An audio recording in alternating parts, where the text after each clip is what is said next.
Selamat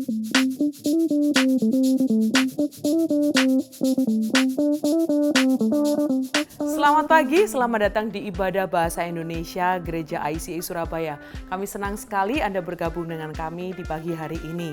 Baiklah, sebelum kita mulai ibadah pagi ini, berikut adalah informasi penting untuk Anda ketahui. ICA kini dapat dihadiri oleh semua kalangan usia. Dengan dimudahkannya peraturan oleh pemerintah, ICA tidak sabar menyambut Anda dan keluarga untuk hadir beribadah di gereja. Dikarenakan ICA Kids masih melakukan sekolah minggu secara online, anak-anak yang hadir diharapkan duduk dengan tenang di samping orang tuanya. Dan semua yang hadir diharapkan dalam kondisi sehat dan menjaga protokol kesehatan. Sampaikan kabar ini ke teman dan keluarga Anda. Sampai jumpa di ICA. ICA is you. Semua hal dapat dilakukan di ICA karena orang-orang bertalenta seperti Anda dan karena kesetiaan Anda dalam pelayanan. Dan ketika ICA beroperasi kembali seperti saat ini, kami membuka kesempatan bagi Anda untuk bergabung dalam tim pelayanan ICA. Doakan di mana Tuhan panggil Anda untuk melayani, lalu daftarkan diri Anda di icsby.com/volunteer. Kemudian hadiri kelas Ministry 101 di ICA East dan West pada 13 Februari 2022 jam 1 siang. Mari ajak juga teman dan keluarga, bersama-sama kita membangun dan menumbuhkan pelayanan Tuhan di kota Surabaya. Hari ini kita akan melaksanakan perjamuan kudus bersama pada akhir ibadah. Anda dapat terlebih dahulu mengambil roti dan minuman yang telah Anda siapkan. Demikianlah informasi yang perlu Anda ketahui. Selamat hari Minggu.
Shalom, selamat pagi Bapak Ibu Saudara sekalian terkasih di dalam Kristus Yesus.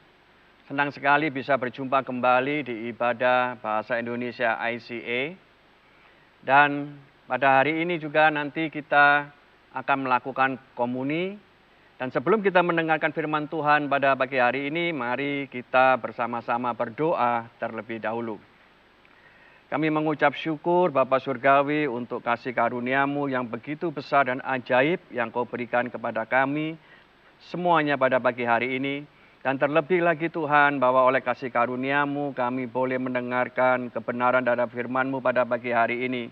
Dan lembutkan setiap hati kami yang mendengarkan firman-Mu dan kiranya firman-Mu ini boleh bertumbuh, ditaburkan di tanah yang baik dan bertumbuh menghasilkan buah-buah di dalam kehidupan kami yang membawa kebaikan bagi hidup kami dan juga membawa kemuliaan bagi nama-Mu. Sebab semuanya ini adalah bagi kemuliaan-Mu saja. Dan Roh Kudus kiranya Kau beracara pada pagi hari ini untuk mengurapi hamba-Mu, untuk memimpin setiap perkataan hamba-Mu ini untuk menyampaikan kebenaran-Mu agar sesuai dengan apa yang menjadi kehendak-Mu. Terima kasih Bapa, hanya di dalam nama Tuhan Yesus Kristus Tuhan yang menebus kami berdoa dan mengucap syukur. Amin. Saudara, tentunya setiap manusia memiliki sebuah nama. Dan nama itu adalah identitas daripada orang tersebut. Dan di dalam nama setiap orang yang diberikan oleh orang tuanya itu memiliki sebuah harapan atau doa yang tersirat di dalamnya. Dengan harapan dan doa itu dengan tujuan, dengan maksud agar anak tersebut nantinya akan terjadi sesuai dengan harapan yang sesuai dengan namanya itu. Saya memberikan contoh, misalnya seorang orang tua memberikan nama anaknya Selamat. Nah, maka diharapkan bahwa anak ini untuk seterusnya dan selama hidupnya, ia hidup akan selamat. Begitu juga anak yang diberi nama Untung. Maka orang tuanya memiliki sebuah harapan bahwa anaknya itu kelak hidupnya akan beruntung. Dan begitu banyak nama-nama yang kita bisa lihat, yang kita bisa dengar, yang kita bisa juga sapa atau nama kita sendiri yang sehari-hari kita dengar. Yaitu misalnya Budi yang memiliki arti bijaksana, Agus itu memiliki arti lelaki pemberani, Bambang itu bicara memiliki arti pemuda, kesatria. Artinya bahwa setiap nama itu adalah sebuah harapan. Memiliki makna yang sangat penting yang menjadi harapan daripada orang tuanya agar anaknya tersebut itu sesuai dengan harapan seperti itu. Dan ini tidak berlaku hanya kepada orang-orang yang ada hidup di Indonesia, melainkan pemberian nama yang disertai dengan sebuah harapan ini juga berlaku di segala bangsa dan dalam setiap zaman. Juga termasuk tentunya nama-nama yang ada di dalam Alkitab. Nah, pada pagi hari ini kita akan belajar dari seorang pribadi yang diberi nama oleh ayahnya, seorang nama yang cukup kita kenal semuanya, yaitu yang bernama Henokh.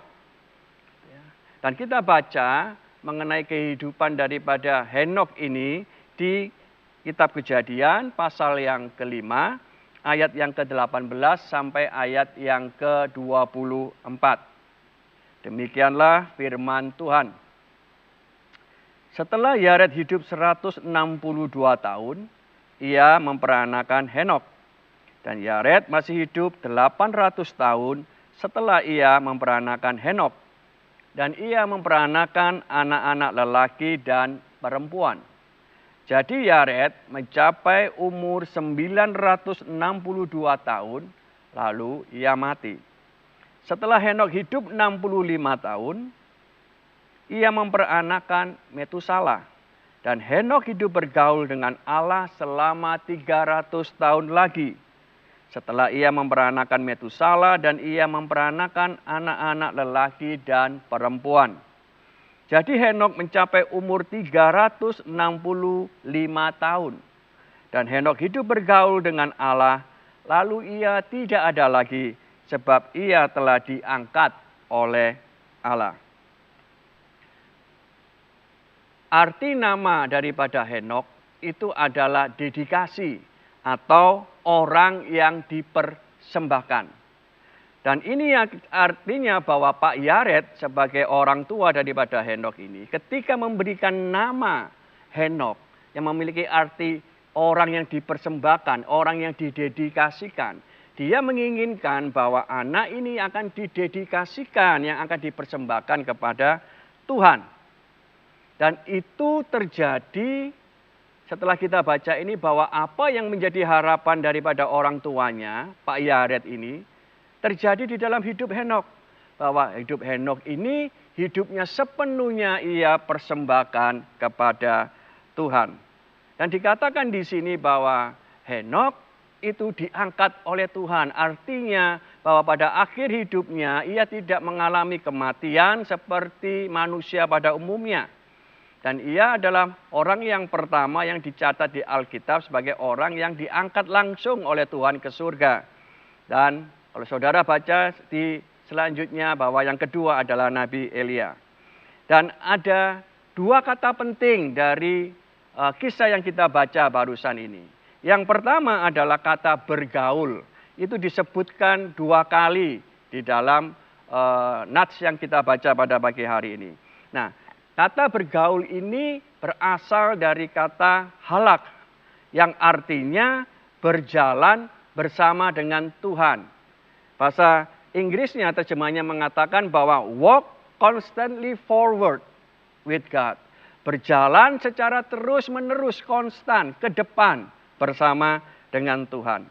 Nah, artinya bahwa Henokh selama hidupnya setelah ia mencapai umur 65 tahun, bahwa ia terus-menerus berjalan secara konstan ke depan bersama dengan Tuhan.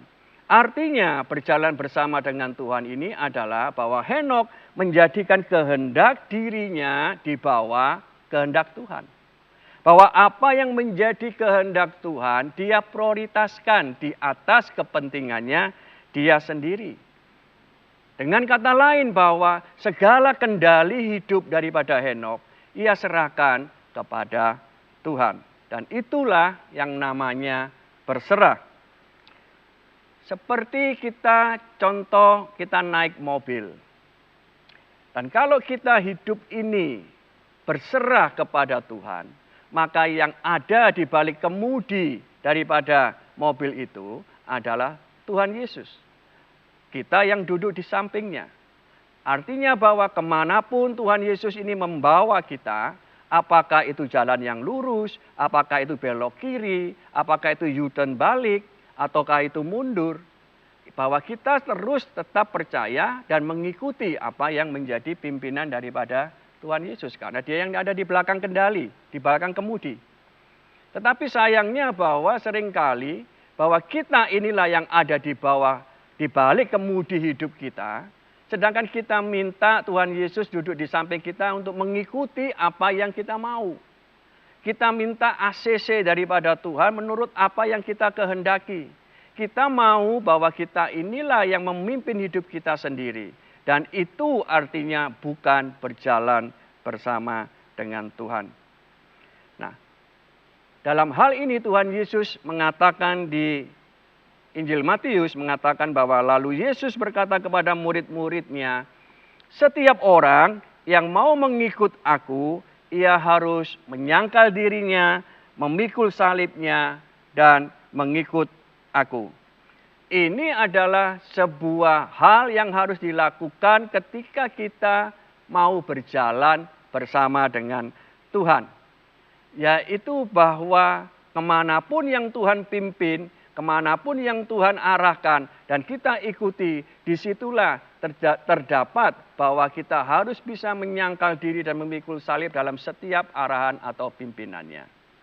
Dan itu yang Henokh lakukan ketika ia bergaul dengan Tuhan. Dia mempraktekkan hidup yang berserah kepada Tuhan. Berapa lama? Nah, dikatakan di sini bahwa ada kata penting yang kedua, yaitu kata lagi. Dikatakan bahwa Henokh ia bergaul dengan Allah selama 300 tahun lagi. Artinya bahwa ia menunjukkan sebuah kontinuitas atau terus-menerus dengan tidak terputus selama 300 tahun ke depan setiap hari dengan sikap hati yang sama. Dan itulah menunjukkan sebuah hal yang istimewa yang ditunjukkan oleh orang yang bernama Henokh. Yang sesuai dengan harapan daripada orang tuanya ketika ia memberikan nama itu. Orang yang dipersembahkan. Dia memutuskan untuk mempersembahkan hidupnya sepenuhnya kepada tangan pimpinan Tuhan. Dan itulah yang namanya sebuah hubungan, relationship yang terbangun dengan terjalin dengan akrab dan juga yang intim. Karena apa? Karena dilakukan terus-menerus dalam jangka waktu yang panjang. Apabila saya bertemu saudara 1 kali seminggu, tentunya bahwa hal yang saya ketahui tentang saudara itu tidak banyak. Lain ceritanya kalau saya bertemu dengan saudara setiap hari. Maka tentunya saya akan mengenal saudara jauh lebih banyak dibanding sebelumnya. Dan itulah yang namanya juga hubungan itu bicara mengenai frekuensi. Semakin sering ketemu, maka akan semakin sering hal yang perlu diketahui itu jauh lebih banyak. Tahun depan usia pernikahan kami itu memasuki tahun yang ke-30. Artinya bahwa selama 30 tahun usia pernikahan kami ini, tentunya saat ini saya jauh lebih mengenal istri saya dan demikian juga sebaliknya dibanding ketika awal-awal kami berpacaran dulu. Bahkan saat ini saling mengenalnya sehingga tanpa saya atau istri saya mengeluarkan perkataan apapun melalui gestur tubuh, melalui mimik raut wajah sudah bisa tahu maunya itu apa. Dan itu bisa terjadi kalau adanya sebuah hubungan yang terus-menerus dalam jangka waktu yang panjang. Yang membuat adanya sebuah pengenalan yang lebih dibanding daripada yang hubungan pertemuan yang jarang. Dan hubungan itu yang membuat semakin akrab, yang semakin dekat, itu perlu diusahakan. Jadi hubungan itu tidak akan bisa berjalan dengan baik untuk bisa saling mengenal kalau tidak ada effort, kalau tidak ada usaha untuk melakukannya. Kalau seseorang mau kepingin mengenal seseorang lebih dekat, kalau ia tidak mau berupaya untuk menyediakan waktu untuk ketemu, dia tidak mau menyediakan pikirannya untuk dia bisa sharing, untuk bisa berbagi perasaannya, gitu ya. Mungkin juga dia harus mengeluarkan uang untuk bisa berjumpa di suatu tempat. Maka hubungan itu tidak akan bisa secara otomatis untuk berjalan dengan baik. Jadi hubungan itu perlu diusahakan. Dan inilah yang Henokh lakukan setiap hari. Selama 300 tahun. Untuk ia bergaul dengan Tuhan. Ada sebuah usaha, effort yang Henokh lakukan untuk dia datang setiap hari menghadap kepada Tuhan dengan sikap hati yang sama. Untuk ia mau berkomunikasi, untuk dia mau menjalin hubungan dengan Tuhan. Dan itulah yang perlu kita pelajari pada hari ini. Dan juga ada suatu prinsip kebenaran yang juga perlu kita ketahui dan sadari.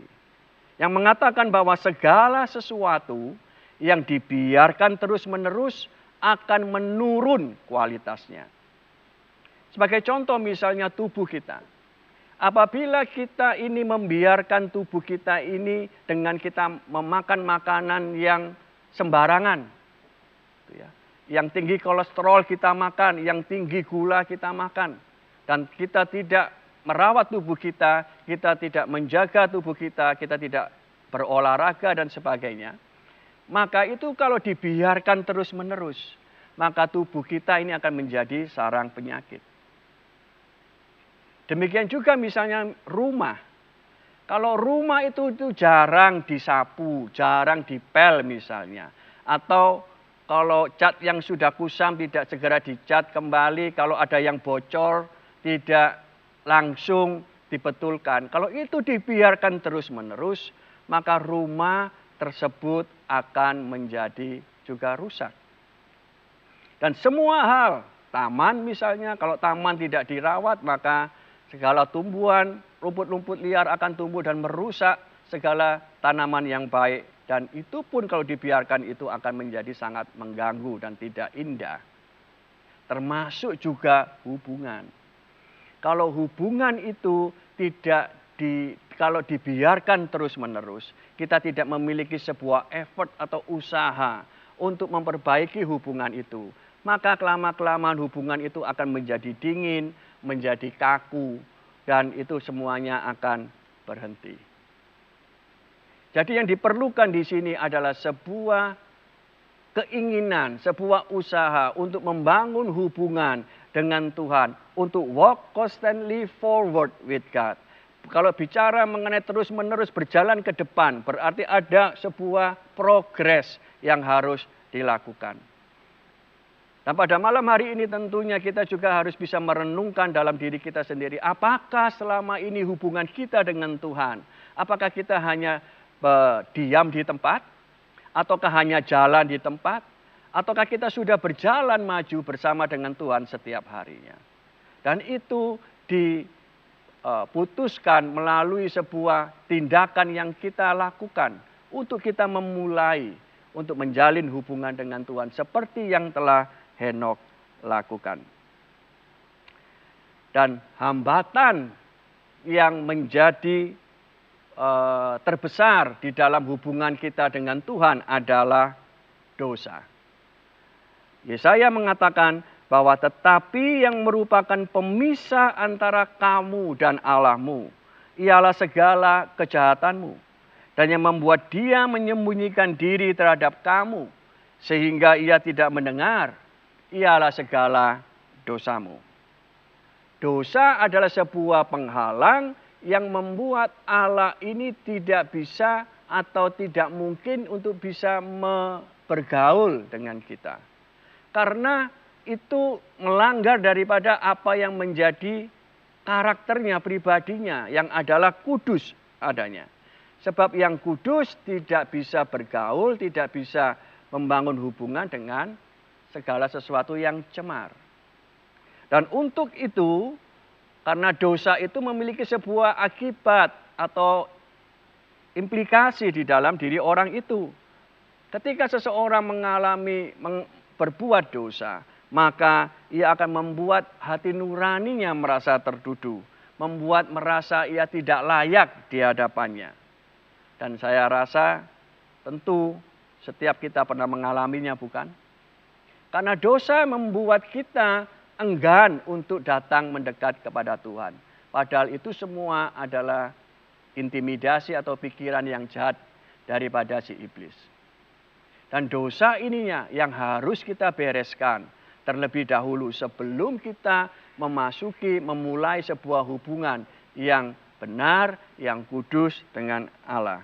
Yang perlu dilakukan adalah kita tentunya harus bertobat, harus mengaku dosa.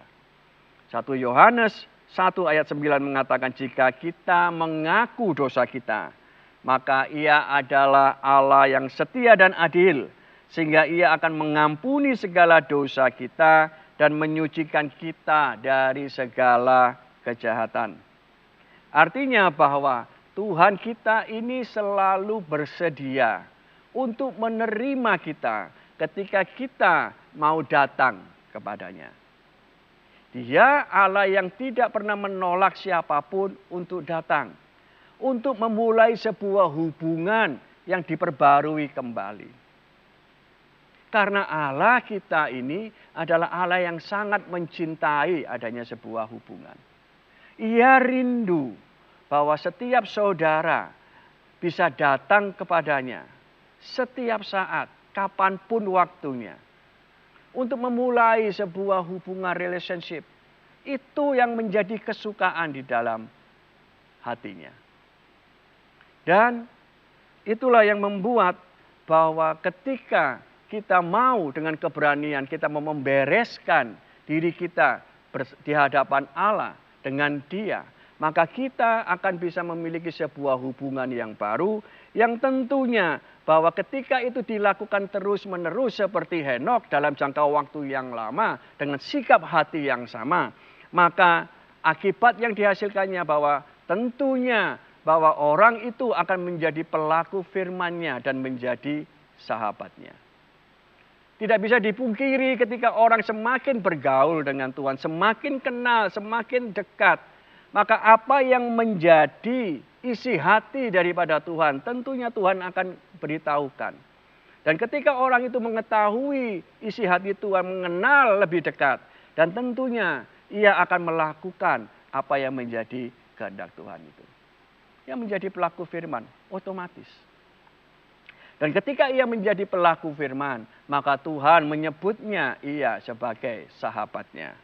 Yang dikatakannya bahwa kamu adalah sahabatku, kata Tuhan Yesus, jikalau kamu berbuat apa yang kuperintahkan kepadamu.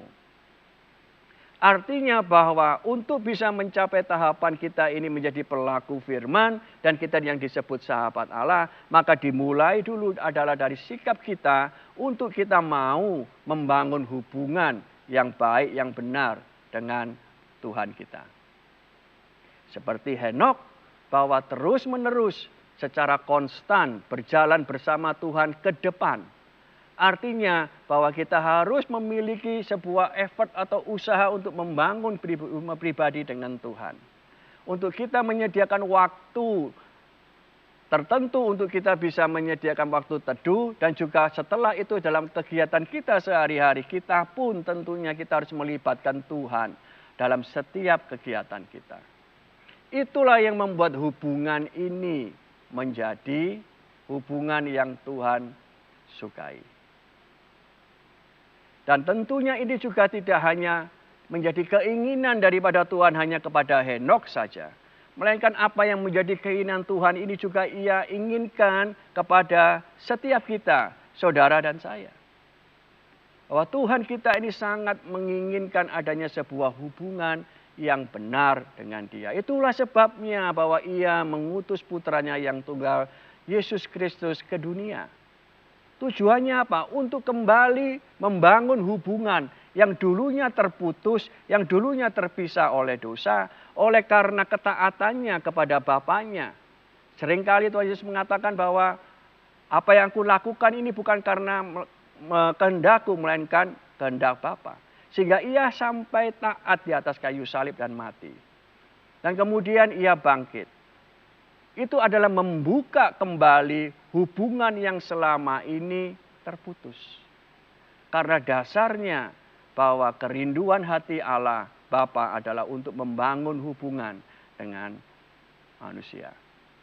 Dan melalui Kristus Yesus inilah jalan itu telah dibukakan. Melalui kasih karunia-Nya bahwa setiap orang yang percaya kepada Yesus Kristus sebagai Tuhan dan Juru Selamat itu memiliki hubungan kembali dengan Tuhan. Dan memiliki kembali hubungan Tuhan bicara tidak hanya datang ke gereja seminggu sekali duduk, melainkan terus-menerus setiap hari. Walk constantly forward. Terus-menerus berjalan ke depan bersama dengan Tuhan. Karena Tuhan menginginkan setiap orang, setiap anak-anak yang dikasihinya itu mengalami Dia di dalam kehidupan sehari-hari. Karena disitulah dalam perjalanan secara pribadi bersama dengan Kristus, maka Dia akan memimpin setiap jalan kita. Meskipun itu melalui lembah di mana kita harus seringkali menyangkal diri memikul salib. Tapi kita akan melihat bagaimana campur tangan Tuhan itu bekerja di dalam kehidupan kita. Dan apa yang tidak pernah kita pikirkan atau bayangkan, Tuhan akan berikan kepada setiap kita yang terus-menerus mau bergaul dengan Dia. Nah, mari kita merenungkan sejenak pada pagi hari ini. Bahwa apakah kita selama ini kita masih belum memutuskan untuk kita mau berjalan maju bersama Tuhan. Terus-menerus di dalam hidup kita. Kalau masih belum, maka kesempatan pada pagi hari ini yang baik. Mari saya akan berdoa terlebih dahulu buat saudara. Setelah itu kita akan memasuki komuni. Bahwa kita mau mengambil sebuah keputusan, komitmen pada pagi hari ini. Untuk kita mau mulai pagi hari ini dan untuk seterusnya selama hidup kita. Untuk kita berjalan secara terus-menerus maju bersama dengan Dia. Mari kita berdoa. Kami telah mendengarkan kebenaran firman-Mu Tuhan pada pagi hari ini. Yang dimana adalah isi hati-Mu kepada setiap anak-anak-Mu. Yaitu Kau menginginkan adanya sebuah hubungan yang akrab, yang intim, yang terus-menerus. Yang Kau harapkan dalam kehidupan kami. Bahwa kasih karunia-Mu Tuhan kami perlukan. Agar pada saat ini oleh setiap kami yang mengambil keputusan pada hari ini. Untuk Kau berikan kepada kami kemampuan, kegairahan di dalam diri kami. Kerinduan, rasa lapar dan haus untuk kami Tuhan mencari Engkau terlebih dahulu di setiap hari. Untuk kami Tuhan mau memprioritaskan Engkau Tuhan di atas segala kegiatan-kegiatan kami setiap hari. Bahwa Kaulah yang menjadi terutama. Bahwa Kau Tuhan yang menjadi memegang kendali atas hidup kami. Untuk itu ajar kami dengan pertolongan Roh Kudus-Mu. Agar setiap kami Tuhan dapat berjalan mengikuti-Mu. Semakin hari kami semakin mengenal dengan Kau. Terima kasih Bapa bahwa kami percaya bahwa kekuatan dan kuasa firman-Mu ini itu bekerja di dalam setiap hati kami yang mendengar pada pagi hari ini, dan Kau berkati. Terima kasih dalam nama Tuhan Yesus. Dan saudara sudah mempersiapkan roti dan juga anggur atau jus untuk kita bisa bersama-sama melakukan komuni pada pagi hari ini. Mari saudara bisa ambil daripada roti saudara untuk saudara bisa bersama-sama dengan saya untuk kita memulai komuni. Saya bacakan dari 1 Korintus pasal yang ke-11. Sebab apa yang telah kuteruskan kepadamu, telah aku terima dari Tuhan, yaitu bahwa Tuhan Yesus pada malam waktu ia diserahkan mengambil roti, sesudah itu ia mengucap syukur atasnya, ia memecah-mecahkannya dan berkata, inilah tubuhku yang diserahkan bagi kamu. Perbuatlah ini menjadi peringatan akan aku.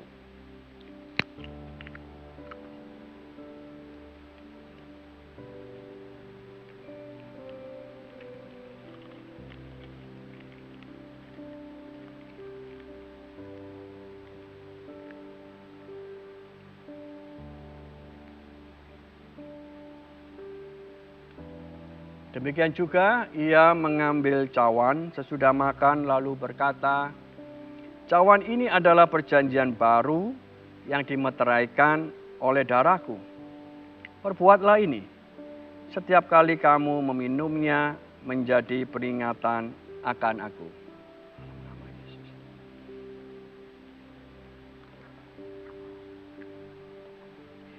Kami mengucap syukur untuk tubuh dan darah-Mu yang kami terima pada pagi hari ini. Bahwa atas segala karya-Mu yang telah Kau lakukan di atas kayu salib bagi keselamatan kami. Bahwa Kau yang mati agar kami menjadi hidup. Dan kelak kami akan bersama-sama dengan Engkau di dalam kebangkitan yang kekal di surga. Terima kasih Tuhan Yesus.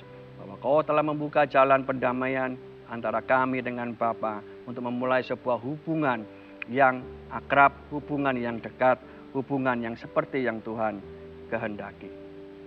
Dan mari saudara, saya akan berdoa berkat bagi saudara pada pagi hari ini. Bahwa pulanglah di dalam kasih karunia Tuhan yang begitu besar dan ajaib. Dalam kasih-Nya yang tidak terpikirkan, yang akan membawamu di dalam pengenalan akan Dia semakin hari semakin kenal, semakin hari semakin dekat. Dan semuanya itu adalah karena kasih karunia-Nya yang Ia kerjakan melalui Roh Kudus-Nya mulai hari ini sampai kedatangan Kristus Yesus yang kedua kali.